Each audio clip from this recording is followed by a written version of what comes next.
Bueno, yo creo que vamos a empezar. Estará llegando pronto la gente. Bienvenidas a todas. Muchas gracias acá por su presencia.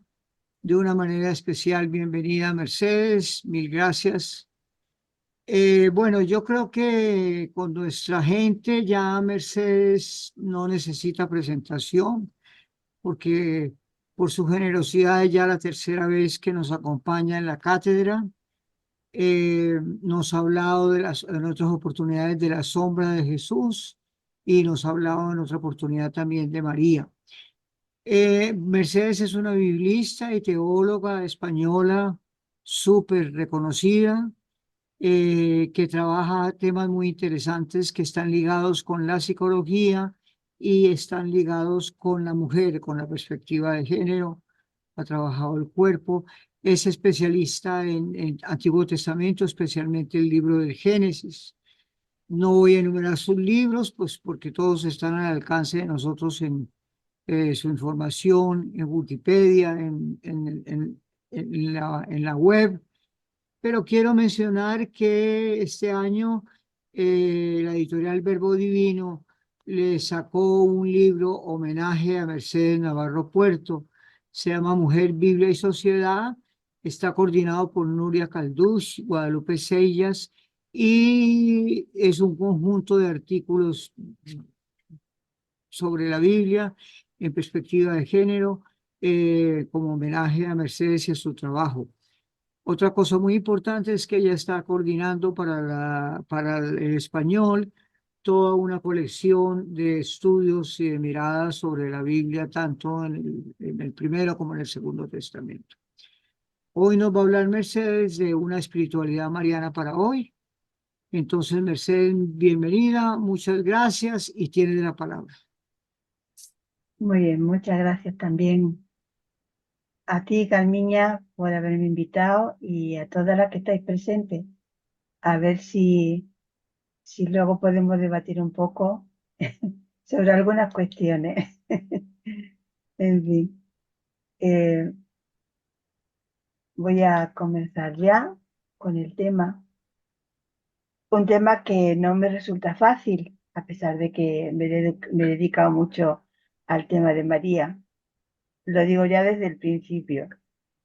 De hecho, la explicitación del título, eh, eso de para hoy, ¿no? Una espiritualidad mariana para hoy, ¿no?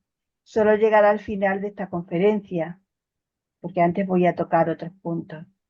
Primero voy a hablar del contexto, que será la parte más larga. En segundo lugar, me haré la pregunta, ¿hay algo que rescatar? Y en un tercer punto, ya final, la cuestión, si hay futuro. Por tanto, pido un poco de paciencia ante la primera parte, que aparentemente pudiera hacer creer que no es pertinente al título y a su contenido, ¿no? Bien, pues comienzo con el contexto. Para tratar el contexto, también empiezo con la pregunta sobre si merece la pena, para continuar con el arquetipo en general y mariano, deteniéndome especialmente en la riqueza simbólica de María y para desembocar en las apariciones. La perspectiva aquí va a ser básicamente psicológica. Vale, pues comienzo con la pregunta, ¿merece la pena? ¿Merece la pena el título? Es decir, una espiritualidad mariana para hoy. En mi contexto europeo, salvo aquellos grupos católicos, sobre todo conservadores, María se va borrando lentamente como parte de los referentes religiosos e incluso no religiosos. También entre las teólogas e incluso entre las teólogas feministas. Es decir, hubo una época en que hubo mucho interés por la figura de María, incluso entre las teólogas, ¿no?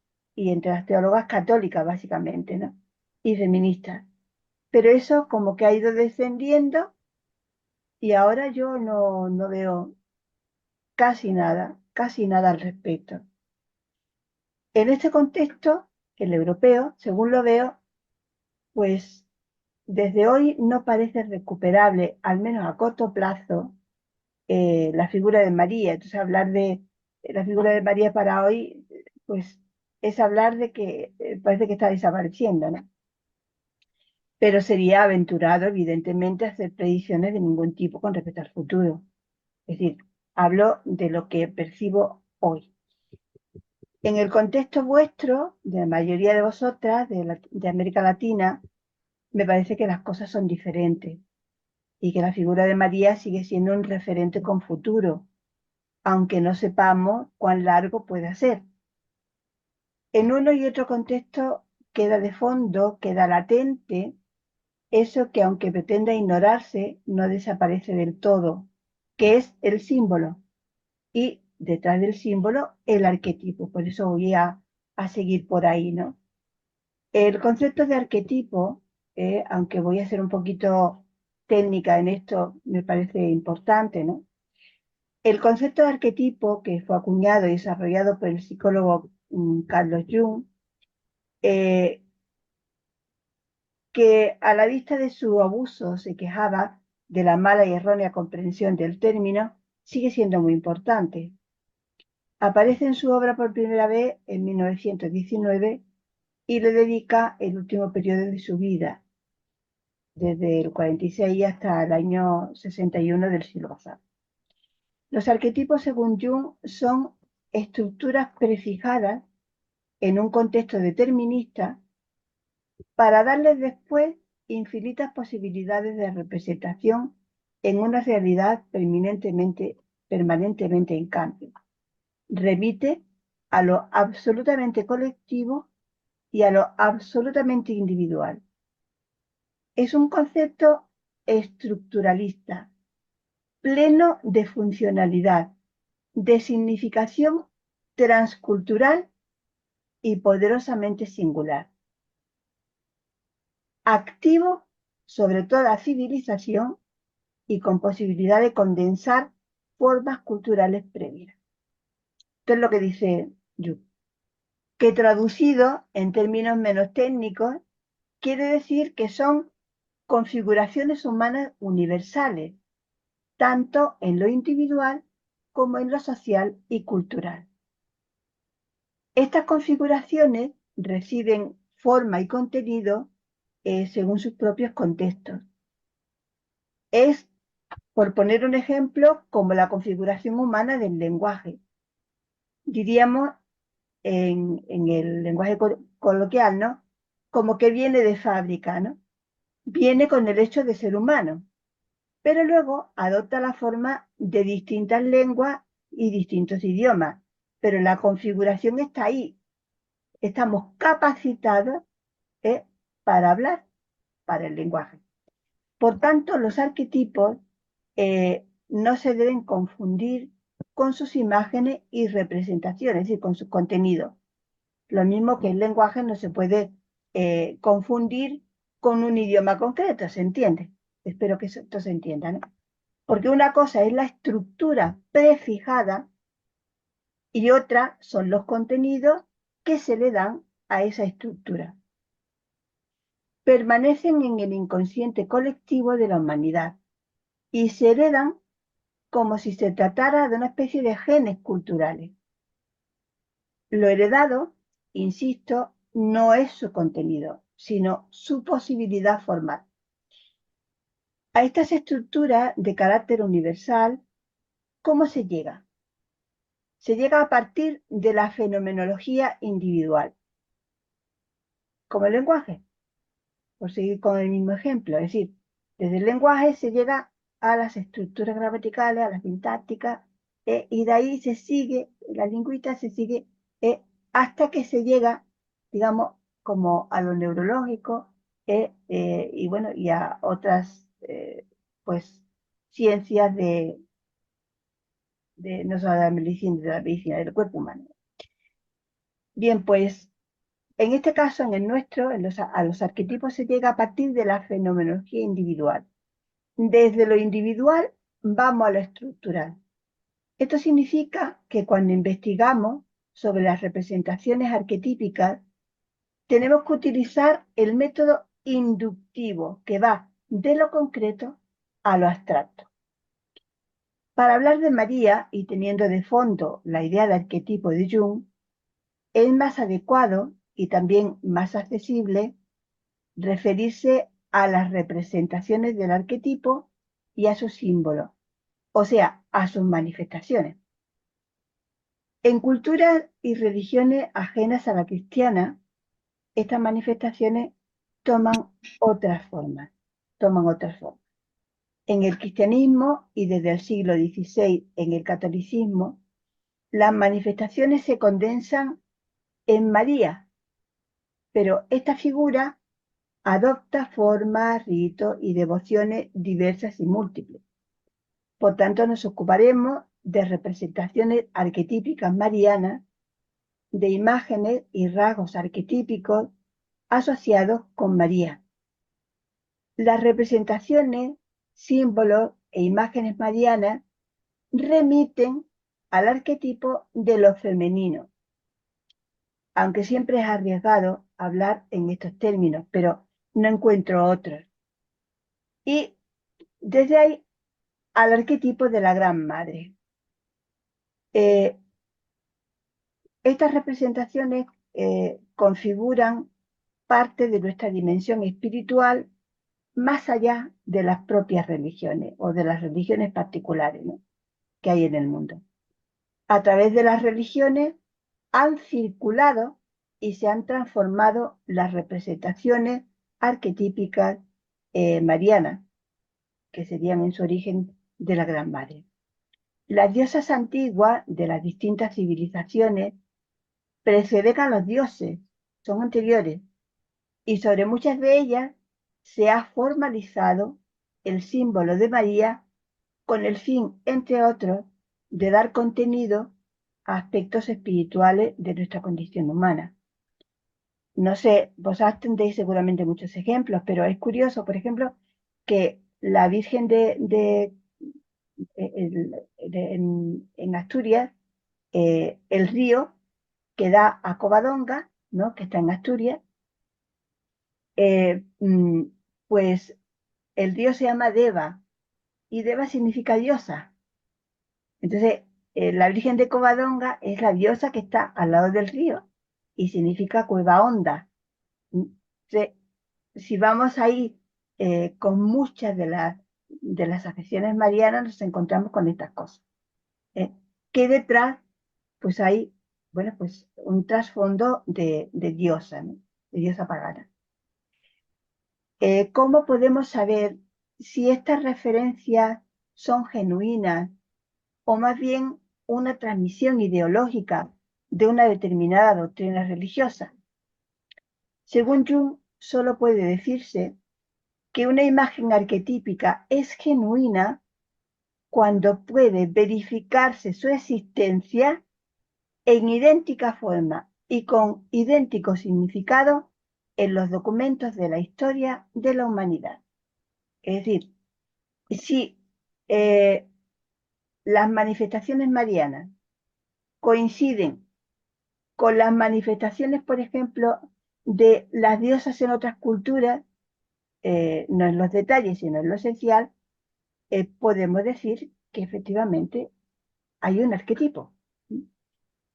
Al darse estas condiciones, el autor distingue dos extremos.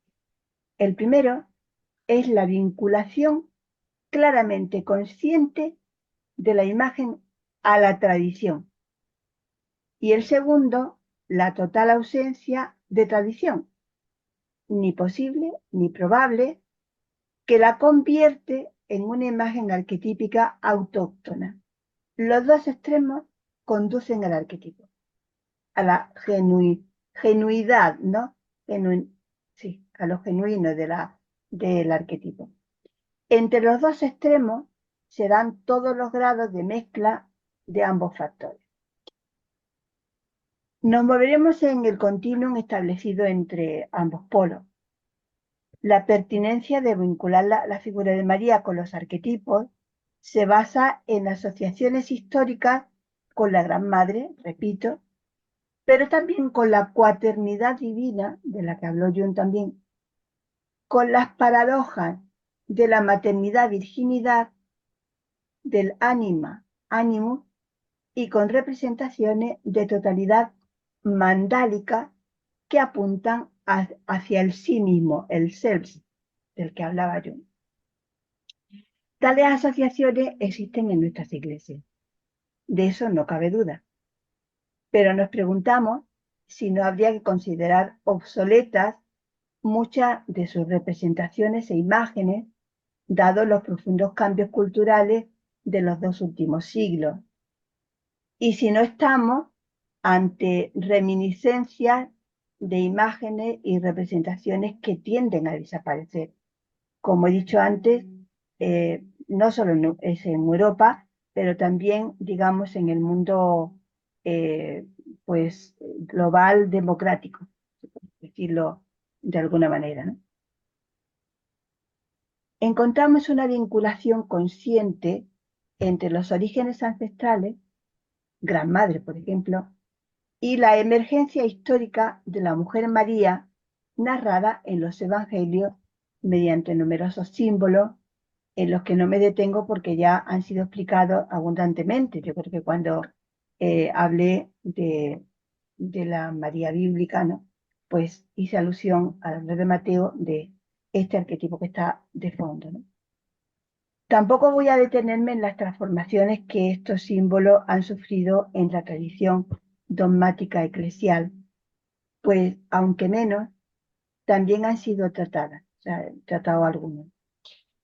Por desgracia, ni lo narrativo evangélico ni lo proclamado en los dogmas ha permitido que las representaciones marianas hayan evolucionado en la historia y la cultura lo suficiente como para convertirse en un referente en el día de hoy, especialmente para las mujeres. Y siempre hago la acotación de que me estoy refiriendo a contextos como el mío y otros que soy de Estados Unidos, Canadá, pues no lo sé, o sea, otros otros lugares en otros continentes, ¿no? El patriarcado no ha permitido el despliegue espiritual de las representaciones arquetípicas de María, y éstas han quedado estancadas en muchas de las devociones y ritos populares. Voy a comentar algunas de estas representaciones y símbolos. La primera es la riqueza simbólica de la figura de María. Todavía hay resquicios en estas sociedades de las que he hablado, que no son América Latina, ¿verdad? La primera riqueza simbólica es la de los nombres. María aparece en el imaginario colectivo vinculada a casi todo y en todos los niveles, como indica la rica variedad de sus invocaciones, no solo en la letanía, que es también muy rica, ¿no?, sino en las tradiciones de pueblos, lugares, acontecimientos. Sus nombres se abren como un abanico a realidades del cosmos: Virgen de la Estrella, Virgen de la Luz, Aurora, Candelaria, Carmen, que significa jardín, ¿no?, del mundo natural: Virgen del Espino, Virgen del Valle, Virgen del Camino, Virgen del Huerto, Azucena. Bueno, poner unos pequeños ejemplos, que hay muchísimos. Y de la cultura, el arte, por ejemplo, celeste, rosa, según las diferentes épocas. Está asociada también a la realidad de los ciclos humanos: la natividad, el parto, la esperanza, la buena muerte. Y de los valores: la paz, el buen consejo, la merced, la libertad, la alta gracia, el consuelo. De la lengua incluso, de la O, María de la O, ¿eh?, donde O es una exclamación proveniente de una liturgia antigua de Adviento en la que se expresaba sorpresa y admiración por el lugar de María en el misterio de la encarnación. Y había, pues, no sé, una especie de letanías que decía, oh, tú que eres no sé qué, no sé cuánto, oh, tú. Y se quedó con María de Lao, que es un nombre que lleva a muchas muchachas, ¿no? A muchas mujeres. Los nombres también están asociados a las cosas, el arco, la cinta, el cristal, a las conquistas, la victoria, a los oficios y roles, divina pastora, reina, a los anhelos y los problemas, como por ejemplo la soledad, la Virgen de la Soledad, a los lugares, Fátima, Lourdes, a acontecimientos, la Virgen de Aparecida, y un largo etcétera que no parece tener fin, porque cada año la lista parece aumentar un poco más. Yo conozco menos vuestras acepciones que luego dan nombre a las mujeres, a las niñas, ¿no? Pero estoy segura de que van en la misma línea, es decir, que hay muchos nombres que tienen que ver con todos estos y más a los que se asocia María en todo este contexto, ¿no? ¿Qué hay en esta figura para que concentre y a la vez expanda de este modo toda la realidad? Este fenómeno no tiene que ver directamente con la realidad histórica de María, obviamente, ¿no? Y poco, ciertamente, con su relevancia narrativa evangélica. Directamente remite a los símbolos. Pero ¿por qué precisamente es María un símbolo y no Dios ni Jesús en este sentido? Pensemos que en estos nombres, por ejemplo, se dan cita extremos como alba y luna, es decir, la luna a la noche, ¿no? El alba al amanecer, o natividad y buena muerte, que nos llevan a ese hilo arquetípico que conecta con la unión de los opuestos. En muchos de estos nombres hay un elevado nivel de condensación, que está comprimido, como aquello en los que evocan acontecimientos, pues se convierten en memoria histórica de un pueblo o de una nación, incluso de un continente. Este fenómeno se repite hasta cierto punto solo, con imágenes populares de Cristo a quien se han añadido nombres evocadores. Nuestro Padre Jesús del Consuelo, por ejemplo.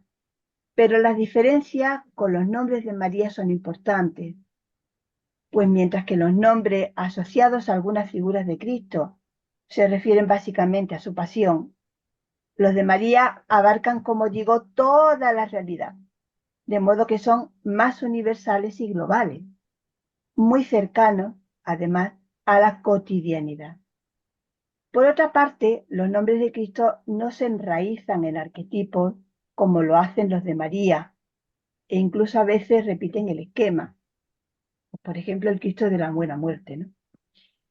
Además de la variedad simbólica de los nombres dados a María, encontramos la representación del cuerpo y el fenómeno de las apariciones, que voy a llamar por precisión visiones, porque la aparición es algo que viene de fuera, las visiones son algo que nacen de dentro, ¿verdad? Sobre el cuerpo bastarán unas indicaciones y las visiones pues merecen mayor atención porque forman parte de la devoción popular y de una forma de espiritualidad masiva, a veces mediada por las instituciones, una religiosa y otra no religiosa. También las abordaré brevemente desde la perspectiva de la psicología. El cuerpo. Los contenidos del imaginario colectivo acerca de lo femenino parecen estar estrechamente vinculados a la forma corporal de las mujeres. Y esta vinculación, a su vez, parece estar enraizada en las tempranas experiencias maternas que tenemos los humanos. La forma del cuerpo femenino es omnipresente hoy. Sirve, como ya sabemos, para representar valores y virtudes. Es decir, la justicia, la libertad, el amor, se representan en forma de mujer. Pero también sirve para representar vicios, la corrupción, la perversión, etc. Para representar elementos de la naturaleza, pero también de la técnica o del desarrollo. Por ejemplo, el anuncio de un coche, pues está asociado muchas veces al cuerpo de la mujer. El cuerpo femenino es percibido por el imaginario colectivo como un recipiente pasivo de energía divina masculina, pero a la vez como peligroso para los hombres. Es percibido como fuente del amor materno y como atracción erótica, como genérico y universal, apto, en todo caso, para el uso simbólico, recipiente de fantasías también y de miedos masculinos, y por consiguiente también de miedos y fantasías femeninas. La representación de tales anhelos y temores en la forma del cuerpo femenino ha influido sin duda tanto en la concepción de la feminidad como en la conducta de las mujeres, de modo que se da un intercambio constante entre realidad e imagen. En la actualidad no hay más que mirar la publicidad para advertir de qué modo la forma femenina excita el deseo de un gel, un detergente, un coche, un champán, un tipo de música o un yogur. De lo trivial y barato se puede pasar a lo trascendente y lo lujoso. Es la desiderabilidad del atractivo de la forma femenina la que da su luz y energía al producto en un proceso de asociación inconsciente. Las mujeres esperan identificarse con el objeto a través de la imagen femenina y los hombres esperan experimentar el deseo de tal mediación obteniendo determinado producto.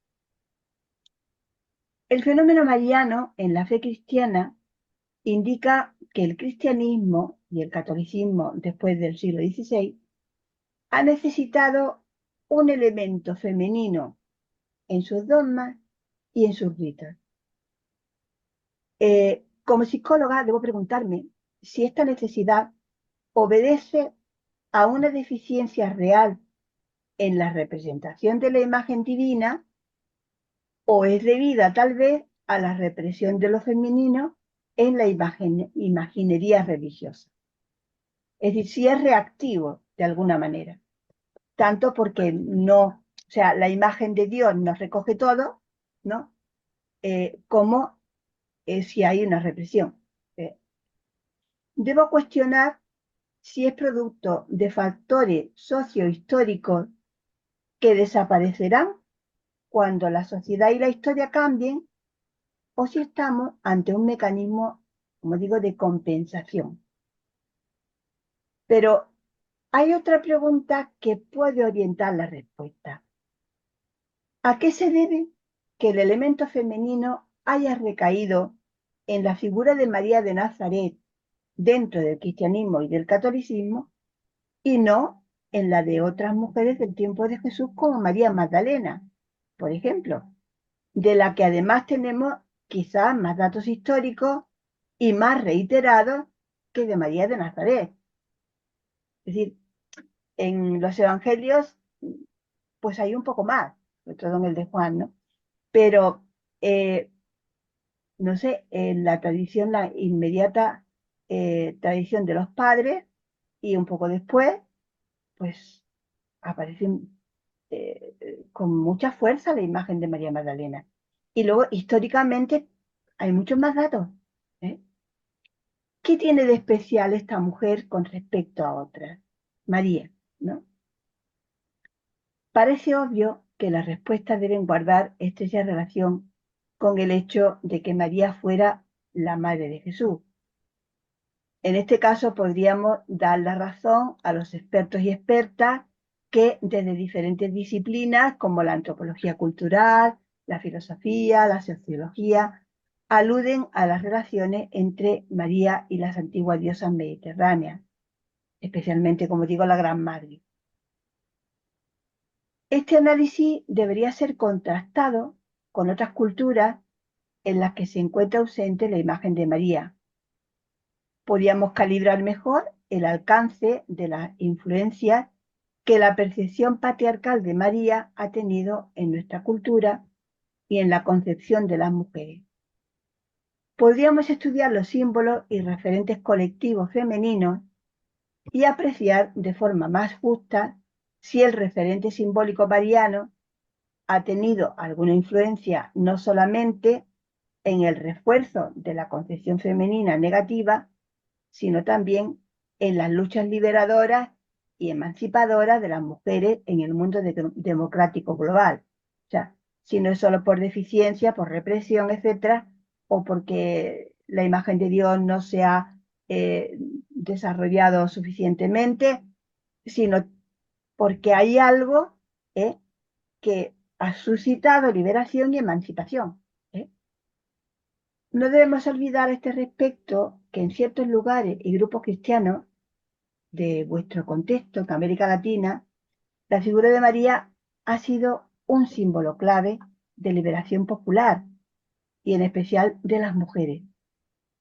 Ni tampoco que los evangelios de Marcos y Juan no hablan de la infancia de Jesús y por ello no redundan en datos narrativos que aportan escritos como por ejemplo los de Mateo y Lucas y también los posteriores, ¿no?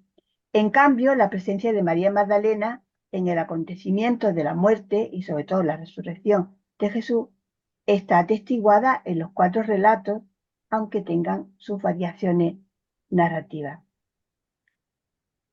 Son muchos los que piensan que en la conciencia primitiva de los cristianos y cristianas, a partir del siglo IV después de Cristo, María tomó el lugar de las diosas, y sigo citando en particular la Gran Madre. Antes incluso ya parece haber conexiones en ciertas representaciones, como indican no solo el texto de Mateo, sino también el de Apocalipsis 12, con la mujer cósmica, ¿no? La mujer vestida de sol, coronada de 12 estrellas, rodeada de imágenes simbólicas cósmicas propias de la astrología y de representaciones veterotestamentarias, que no son estrictamente hablando imágenes marianas, pero que enseguida se han asociado a la imagen de María. La base psicológica de esta experiencia, desde el punto de vista de la psicología de la religión, la encontramos en la explicación psicodinámica de cómo se configura la religiosidad en el sujeto humano. Esto daría para toda una conferencia, o sea, sería muy largo de explicar, ¿no? Es decir, cómo es precisamente la madre la que configura la capacidad, sobre todo en intensidad, para lo mismo que pasa con el lenguaje, para la religiosidad y especialmente una religiosidad que tiene mucho de femenina. Si esto ha sido así, y sigue siendo así, no debe sorprender que la fascinación de la imagen de María opere sobre los mismos mecanismos humanos, ¿no? Si bien adquiere las peculiaridades del contexto religioso, en el nuestro, el cristiano. María es también su imagen, su figura y todas las derivaciones de ella. Como la forma femenina, la imagen de María adquiere una gran pluralidad de formas, es decir, de identidades, y se convierte, como hemos visto, en continente receptivo de opuestos. La forma femenina en general y la de María en particular se sustenta en 2 pilares. El pilar de la experiencia de cada ser humano con su madre y el pilar de la interpretación cultural, sin la cual, la interpretación cultural, el símbolo no sería tal. O sea, para que el símbolo sea símbolo, tiene que haber una interpretación de la cultura. Explicar las razones psicológicas que están en el fondo del símbolo de la forma corporal femenina también nos llevaría lejos, ¿no? Y aquí pues no nos vamos a alargar porque no es el tema. Tienen que ver con aquellos aspectos maternos, ¿no? Subrayo, que configuran la imagen de la divinidad en el ser humano. Tome esta divinidad el nombre o el rostro que sea. Sin embargo, estas observaciones, análisis e investigaciones, como digo, necesitan ser contrastadas y completadas con experiencias concretas de mujeres que han recuperado la religación con la madre en relación con la propia identidad y con una imagen divina, digamos, marginal, o sea, no normativa en su representación, como es María, para dar cauce a una experiencia religiosa intensa y diferente. Y en este sentido me voy a referir a las apariciones o visiones más marianas según las mujeres. Las experiencias de visiones. Es importante diferenciar algunos fenómenos que se concentran en lo que llamamos apariciones. La psicología no solo acepta este fenómeno en la perspectiva de la visión, como he dicho al principio. Cuando una o varias personas o un grupo dicen que se les ha aparecido la Virgen, la psicología entiende que han visto a la Virgen. De esta forma se desplaza la cuestión del fenómeno en sí a los sujetos del fenómeno, es decir, a sus vivencias y a sus expresiones, pues las visiones forman parte del campo de las alucinaciones y de las ilusiones, y las vamos a diferenciar para que no se confundan. ¿Qué es una ilusión? Una ilusión es una alteración perceptiva de un estímulo físico cuya existencia puede ser verificada por observadores independientes. Y pongo un ejemplo. Supongamos que una vidente, que por cierto la llamamos así, vidente, supongamos que una vidente percibe en el aire un halo de colores que a modo de corona envuelve perdón, a una imagen opaca que dice ser la Virgen María. Los observadores independientes pueden atestiguar la existencia del fenómeno físico del halo de colores y algunas sombras opacas de las nubes. No tienen por qué interpretar que esas sombras sean de alguien sobrenatural. Cuando algún sujeto interpreta un fenómeno sobrenatural sobre la base de un estímulo físico comprobable, en psicología consideramos que se trata de un fenómeno de ilusión. ¿Cuál es lo particular? Pues que a ese fenómeno le damos una interpretación, ¿no?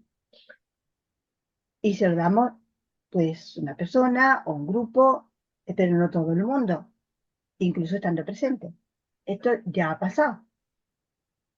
Una alucinación, en cambio, es la percepción de un estímulo físico que no puede ser comprobada empíricamente por observadores independientes. Es posible que a una visión alucinatoria correspondan también audiciones. Se ve y se escucha. Por ejemplo, un sujeto dice que está viendo a una señora que se posa en un árbol y le transmite un mensaje para que lo difunda entre los creyentes. Los observadores independientes, sin embargo, ni ven ni oyen nada. Es lo que vemos a diario en personas mayores con algún tipo de demencia. Ven cosas y personas con toda claridad que el resto no vemos. Pero también vemos este fenómeno, o sea, lo observamos en algunas personas que viven un duelo muy intenso y no tienen ninguna enfermedad mental. Y es cuando dicen que ven a la persona fallecida y que incluso hablan con ella y la escuchan, mientras que el resto de las personas que están a su alrededor no ven ni oyen nada. Es decir, que estas personas proyectan lo que tienen en su mente o en su inconsciente sobre el mundo, digamos, real. La mayoría de las apariciones marianas entran dentro de la categoría de alucinación y no de la ilusión, aunque hay algunas, ¿no?, que han empezado así. Las alucinaciones son más comunes que las ilusiones, pero, como digo, encontramos casos en que la visión comienza siendo un fenómeno de ilusión y se convierte después en alucinación. Es el caso de Lucía, una de las videntes de Fátima. Parece bastante claro que en ella se da una cierta relación entre los dos procesos psicológicos. La ilusión precedió a la alucinación. La vidente misma narra que al comienzo solo vio un estímulo ambiguo que ella interpretó como un ángel de paz. Este estímulo poco a poco fue tomando cuerpo hasta convertirse en una alucinación. En la transformación intervinieron factores como por ejemplo la verbalización de lo visto, el que ella lo contaba, ¿no?, y la interpretación de otras personas acerca de lo que ella vivía, sobre todo de los clérigos. Y esto parece repetirse como una constante en otras apariciones, por ejemplo, la de Mercurial. Hay que tener en cuenta el movimiento expansivo o multiplicador de las visiones. Se ha comprobado que cuando en un lugar se acepta como aparición lo visto por una o varias personas, es muy probable que se susciten imitaciones. Se ha podido comprobar que cuando hay a la par múltiples videntes y oyentes, entre ellos ha existido una comunicación previa. Y esto explica muchas coincidencias. Explica también que cuando los sujetos son entrevistados por separado, sin que se hayan comunicado entre sí anteriormente, las discrepancias pues son notorias. Por ejemplo, es muy claro el caso de los videntes de Fátima, o sea, la diferencia de los informes de los tres niños a medida que transcurría el tiempo. De ser un ángel, luego pasó a ser San José y por fin llegó a ser la Virgen María. Es decir, que hubo unas etapas, ¿no? Y en estas etapas pues, hubo muchas personas que de alguna manera indujeron, ¿no?, la interpretación de que era María. La dinámica imitativa, en resumen, suele ser la siguiente. Una persona tiene una alucinación. Tal fenómeno provoca imitación en los otros presentes. Estos concluyen que han visto lo mismo. Surge un intercambio de información entendido como un esfuerzo por determinar de qué se trata y qué es lo que se ha visto, o sea, de aclararse. Ya convencidos, los videntes crean un informe consistente y coincidente. Es claro que no se trata de procesos conscientes e intencionados, sino de toda una dinámica perceptiva y de elaboración de naturaleza inconsciente. Conviene precisar que tales fenómenos perceptivos, ilusión y alucinación, no tienen por qué ser necesariamente patológicos, aun cuando es verdad que existen enfermedades que van acompañadas de fenómenos alucinatorios, pero no tiene por qué ser el caso, por ejemplo, de los videntes, muchos de los videntes que conocemos, ¿no?, o de los que tenemos noticia en la Iglesia. Lo que decide si se trata de patología o, por el contrario, de fenómenos saludables, son los efectos que produce en cada persona o grupo.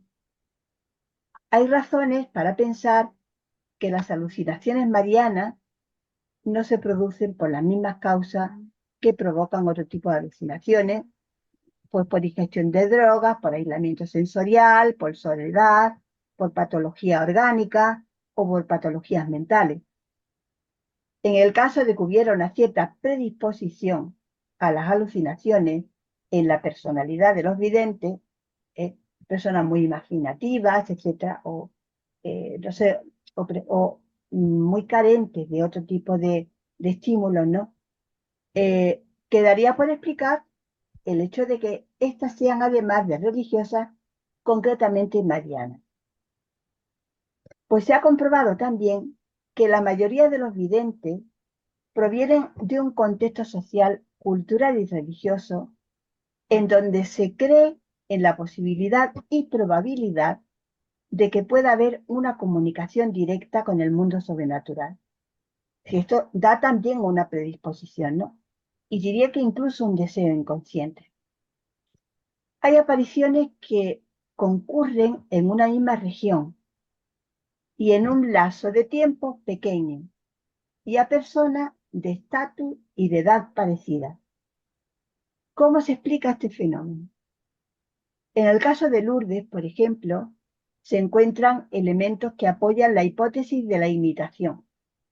Se sabe que el sacerdote del pueblo de Bernadette estaba impresionado por la piedad de la muchacha y que en ocasiones la había comparado explícitamente con la visión de la Salette. Esta comparación influyó probablemente de modo directo en la experiencia de visión de Bernadette Soubirous. La hipótesis de la imitación en este caso quedaría apoyada, pero en el de Fátima, aunque es probable que la historia de Lucía se construyera sobre el modelo de la visión de Lourdes, ella negó conocer esta historia. Por lo tanto, la imitación no es el único factor ni el más importante para explicar el hecho. La imitación opera su influencia también cuando algún vidente encuentra fuertes coincidencias entre su opinión y el mensaje asociado a una visión dada.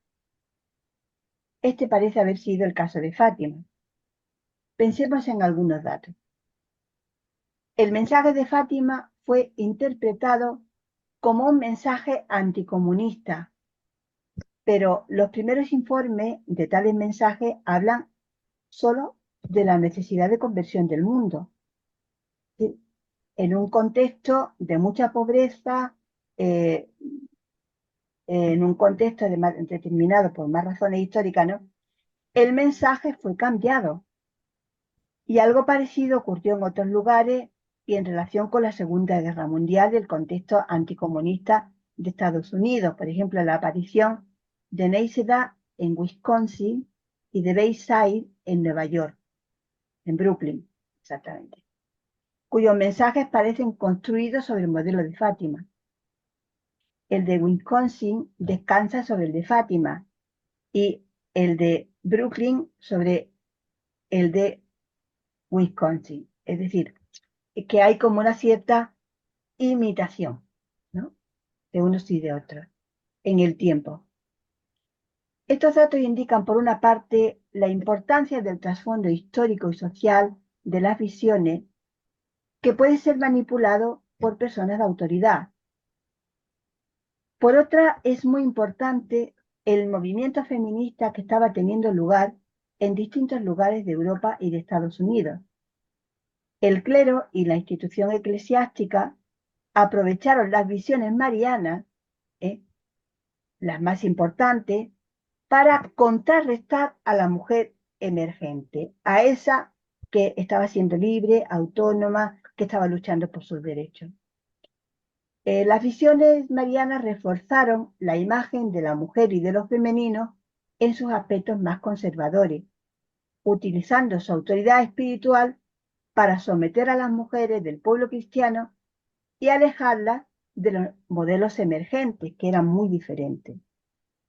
Y María sí quedó una vez más tergiversada y caricaturizada, infantilizada y usada contra las mujeres concretas. Es muy característico y da mucho que pensar que los mensajes de todas las visiones marianas que conocemos, ¿no?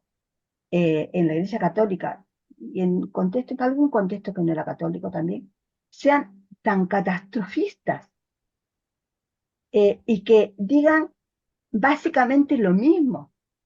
O sea, que el mundo está muy mal, sobre todo con el tema comunista, que hay necesidad de conversión, de que si no van a pasar cosas terribles, que va a haber no sé cuántas guerras, y no hay mensajes esperanzadores. O sea, ¿qué María es esta? O sea, ¿cómo se nos ha transmitido una María tan negativa cuando no hay datos, ¿eh? Ni en las narraciones bíblicas, las narraciones evangélicas, ni en los primeros documentos eclesiales, ¿eh? Para que esto derive, ¿eh? En una caricatura como la de, la de las apariciones o visiones. Esto tiene que dar que pensar. Las visiones que han tenido más importancia religiosa y devocional en la Iglesia Católica Europea han sido de mujeres, que ese es otro dato que, caramba, también da que pensar, quitando el de Guadalupe, ¿verdad? Con el, con Diego, ¿no? Eh, Bernadette en Lourdes, Catalina Labouré y la medalla milagrosa, y Lucía en Fátima, porque sus dos hermanos se murieron pronto. En los tres casos, las visiones de María en sus procesos de ilusiones y sobre todo de alucinaciones han tenido una estrecha relación con sus vidas personales concretas. Claro que aquí estamos rozando temas de arquetipos y de simbología. Han tenido relación con sus relaciones y experiencias maternas y con un contexto histórico y social preciso. Se han vinculado las dimensiones individuales de las experiencias sociales y afectivas de cada una con las dimensiones históricas y con los acontecimientos sociales de sus particulares entornos. Se dieron en el mismo periodo y sufrieron procesos de amplificación e interpretación parecidos. Lo mismo ocurre, ¿eh? Con las del este de Europa y también con las de Estados Unidos, que son posteriores en el tiempo, pero coinciden eh, las dos o tres del este y las dos o tres también de Estados Unidos coinciden casi en el tiempo, ¿sí? Y en los contextos en los que se dan, por tanto. En los tres casos que he dicho de Europa, o sea, el de el de Bernadette, Catalina Labouré y Lucía, ¿no? A pesar de ser experiencias espirituales de mujeres, fueron interpretadas por el clero y por los varones de su entorno, incluidos sus padres, etc., incluso tergiversando las experiencias originales. Cada una de ellas, pese a todo, dio origen a un movimiento de espiritualidad mariana vigente hasta el día de hoy.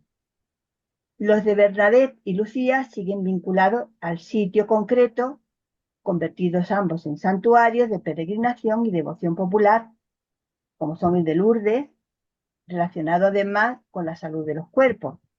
Y en el caso de Catalina Labouré, configuró el referente mariano de la congregación femenina de las Hijas de la Caridad, con la imagen de la Milagrosa. En principio, sus efectos han sido beneficiosos, pero en todos los casos, la intervención del clero y la institución eclesiástica los han atrapado en un tipo de espiritualidad escasamente creativa y transformadora de la realidad. Son lugares en los que la devoción parece ahogar los compromisos sociopolíticos, permaneciendo en un estadio conservador, especialmente para las mujeres. En estos lugares, en sus ritos y devociones, resulta muy difícil recuperar la espiritualidad evangélica de María. En estos contextos, extrapolables en muchos aspectos a otros países de vuestros países latinoamericanos, la espiritualidad mariana es poco liberadora para las mujeres concretas. Bien, y me pregunto, ya en un segundo momento, ¿algo que rescatar? Eh, Me detengo un poco más en el fenómeno de los nombres, en el lenguaje que en sí mismo es simbólico y en el uso de símbolos que parecen abarcar la vida cósmica, natural, histórica y social. En la actualidad, al menos en vuestro contexto latinoamericano, los importantes cambios en los nombres propios de las mujeres reflejan una reducción en la amplitud, variedad y riqueza de la nomenclatura, pero permanece el nombre de María combinado con otros más extraños. Eso es lo que yo he podido investigar. No sé si responde, me lo diréis después, ¿no? Si responde a la realidad que estáis viviendo, ¿no? Pero cuando yo hice una investigación a través de Internet, ¿no? De los nombres, me encontré con este fenómeno, que aparecía el de María y luego nombres extrañísimos, extrañísimos para mí, claro. Muchos de ellos, pues, sacados del inglés o no lo sé, o de fenómenos culturales, etcétera, que tienen que ver pues, con cantantes, con canciones, etcétera, ¿no? Con figuras, eh, pero algunos incluso, pues ya digo, extraños, al menos para mí. Eh, Se ha perdido en gran medida, como digo, la riqueza simbólica y global que aportaba la figura de María como mujer y como madre. Con respecto a las experiencias de mujeres generadoras de movimientos espirituales, tampoco parece que haya mucho que rescatar, pues con las excepciones de los lugares de peregrinación más conocidos, las visiones, llamadas apariciones, son vistas con ojos críticos y la misma institución eclesial es sumamente cauta. Ahora sí. Eh, las nuevas, las nuevas visiones repiten, como digo, esquemas antiguos, mensajes catastrofistas, de manera que, repito, no aportan esperanza, ni ilusión, ni vitalidad o liberación, sino refugio y sentimiento de seguridad.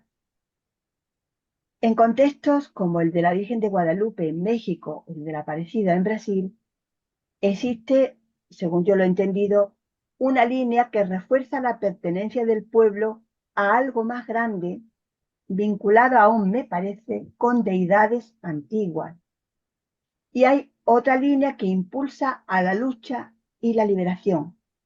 Tal vez no con la fuerza de décadas precedentes, porque han cambiado muchas cosas, pero todavía vigente en grupos y comunidades cristianas comprometidas con el pueblo. Pese a todo, siempre desde mi punto de vista, lo que se vive devocionalmente en los santuarios de estas vírgenes es semejante a lo que vivimos en los santuarios de Europa. En relación con el cuerpo y lo femenino, el arquetipo sigue en el fondo, eso es innegable, pero las asociaciones con lo erótico, sexual y lo materno, en un contexto en el que grupos minoritarios intentan disociar el género de los atributos corporales, constituye un interesante desafío. Es desafío porque no es fácil recuperar la corporalidad global y entera de la hembra para las mujeres y evitar los esencialismos y biologicismos que tanto ha costado desterrar a las feministas. Y es desafiante recuperar lo femenino como dimensión de lo humano a disposición de hombres y de mujeres en su enorme variedad, sin escorarse hacia el lado de los excesos de los no binarios y del borrado de las mujeres. La figura de María, que pudiera equilibrar esta recuperación del cuerpo, viene de la mano de la reconfiguración de la mujer, de su cuerpo, de sus funciones y relaciones, que se encuentra en los sinópticos, tanto por parte del mensaje de Jesús y su propuesta del reino, como por la relectura de las teólogas feministas que se han ocupado de María. En estos momentos, según lo veo, tiene más posibilidades de generar una espiritualidad sana y liberadora, la María bíblica, que las manifestaciones reinterpretadas por la tradición y sobre la base de unos dogmas mal entendidos todavía e interesadamente orientados a promover actitudes en las mujeres que inevitablemente les cortan las alas, infantilizándolas permanentemente. La espiritualidad mariana derivada de los evangelios puede dar mucho de sí. Sin repetir lo que dije en su momento, quiero poner como ejemplo lo que supuso para ella la sospecha de tener un hijo de forma irregular. Se entienda esto como se entienda. Cuando en el mundo entero tantas mujeres luchan por ser consideradas dignas, sea cual sea el tipo de maternidad que tienen, casada, soltera, lesbiana, etc. Sin por ello ser marginadas ni sospechosas de irregularidad o presionadas para ajustarse a la norma. Y en este sentido, tiene un significado muy interesante para hoy el cambio propuesto por Jesús cuando critica a la familia patriarcal en Marcos 3, 31-35, dando a la maternidad categoría humana extensible a todas y todos, sea cual sea su situación concreta, y sacándola de los estrechos espacios creados por el patriarcado. También es importante la imagen de María propuesta por el cuarto evangelio como proposición de humanidad al llamarla mujer y no madre, remitiendo a la imagen y símbolo de Eva, que a su vez simboliza la nueva humanidad. Y llego ya a la pregunta final. ¿Hay futuro? Sin pretensión ninguna de propuesta futura, dado el vertiginoso ritmo cambiante de toda la realidad, me gustaría proponer algunas líneas de espiritualidad vinculadas a María que habría que reforzar bien desde su trasfondo arquetípico o bien desde algunos de sus símbolos y representaciones, siempre sobre la base de las narraciones evangélicas. Encuentro tres grandes desafíos: reelaborar, recrear y relanzar aspectos fundamentales de su figura. Son desafíos en relación con los agentes. ¿Quién lo puede y quiere hacer? No lo son con respecto a las posibilidades de la figura de María, pues como ya mencioné, no encuentro teólogos ni teólogas interesadas o especialmente interesados en esta figura. Como digo, tampoco la feminista, la teología feminista.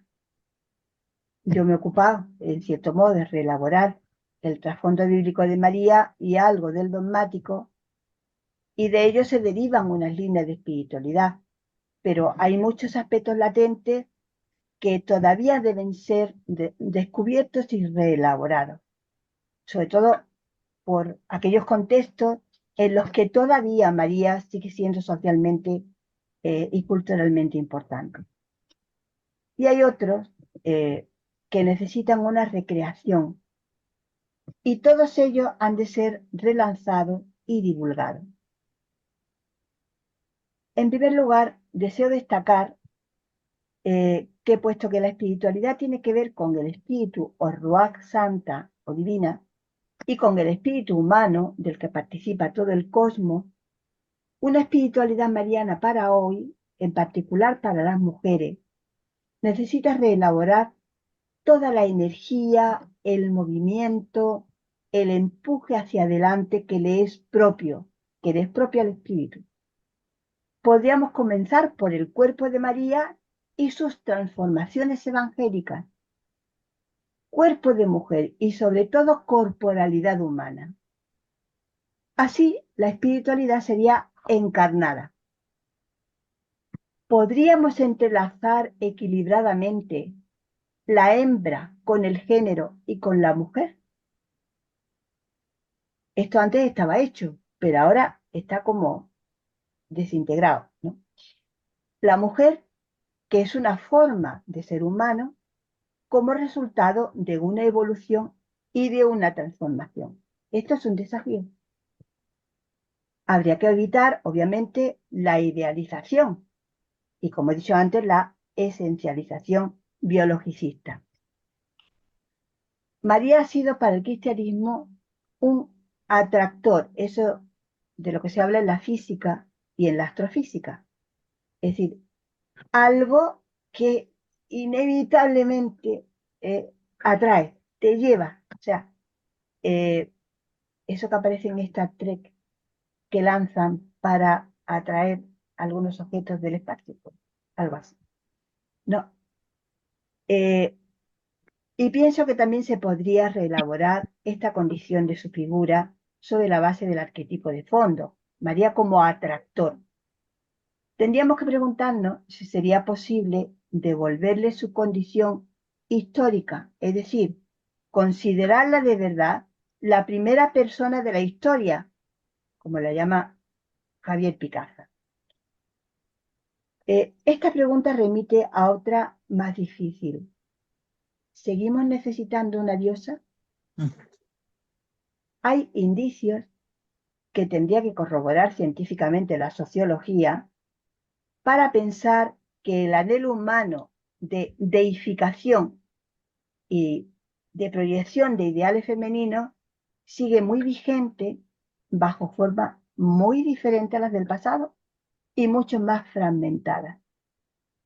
Muchas cantantes y artistas de la pantalla son creadas ad hoc y si eso sigue ocurriendo, no solo para adolescentes y jóvenes, no es por casualidad. Detectar esos anhelos y sus manipulaciones por intereses crematísticos, es decir, por intereses económicos y de poder y de privilegio y de posición superior, etcétera, sería muy importante. Y del mismo modo sería urgente estudiar el fenómeno de la transexualidad de las jóvenes a convertirse en varones, pues su crecimiento estadístico es alarmante. O sea, ¿qué está pasando? ¿Es el cuerpo? ¿Es el estatus? ¿Son las ventajas? ¿Es el patriarcado? Ya hay algunos estudios, aunque de carácter más sociológico y económico que de psicología individual y social. Y desde luego, lo único que tenemos en el ámbito, digamos, cristiano, pues son algunos escritos de la Iglesia institucional sobre el género. La verdad es que el fenómeno aún no está clarificado. O sea, que hay mucho que indagar y sobre lo que pues investigar, ¿no? En definitiva, hay que rescatar para hoy aquello de la figura de María propuesta en los evangelios y en la tradición cristiana, más acorde con los perfiles actuales de las mujeres y de los humanos en general, con los anhelos más hondos de dignidad, libertad, cuidado y autonomía, pero también con el profundo deseo de pertenencia. En la segunda mitad del siglo XX, la teología de la liberación propuso bajar a María de las nubes y colocarla en el nivel del pueblo, imaginándola y representándola como una campesina, semejante a la mayoría de las mujeres, pero también rescató a la María libre y comprometida con la justicia que entonó el Magníficat. Hay que preguntarse si en un mundo donde las mujeres quieren empoderarse y sin dejar de ser mujeres, o sea, sin imitar en todo a los hombres, quieren estar presentes en todos los lugares y de todas las formas que la historia les ha vetado. Si la María campesina, y sin poder alguno, es ya un símbolo de transformación para la humanidad, pero sobre todo para las mujeres. En cambio, la María del Magnífica todavía tiene vigencia, pero delimitando bien lo que ahora entendemos por justicia y por libertad. Es decir, despojándola de los elementos reactivos, ¿no?, que quizás tuvo en el momento de la teología de la liberación. Como puede verse, la cosa es difícil, pero no todo está perdido. La corriente conservadora ha vuelto a las imágenes marianas de después de Trento. Es terrible. Es decir, del siglo XVI al siglo XIX. Esa es la María que aparece en los grupos conservadores. Y yo me asusto muchísimo, porque no me lo puedo creer. Pero la corriente más progresista, por emplear palabras con las que nos entendemos, ¿verdad?, queda desafiada a recrear con nuevos contenidos el importante arquetipo de María. Muchas gracias. Muchas gracias, Mercedes. Muy iluminadora tu ponencia, muy enriquecedora, que nos deja mucho, mucho para pensar. Así es. Bueno, les agradecemos a todas su presencia en esta cátedra de hoy, especialmente a Mercedes, su gran conferencia, y nos seguimos viendo. El semestre lo terminaremos el próximo 30 de noviembre con una intervención de Juan José Tamayo de Espiritualidad de la Compasión. Entonces nos vemos. Buenas tardes. Gracias. Muchas gracias. Gracias. Muchas gracias.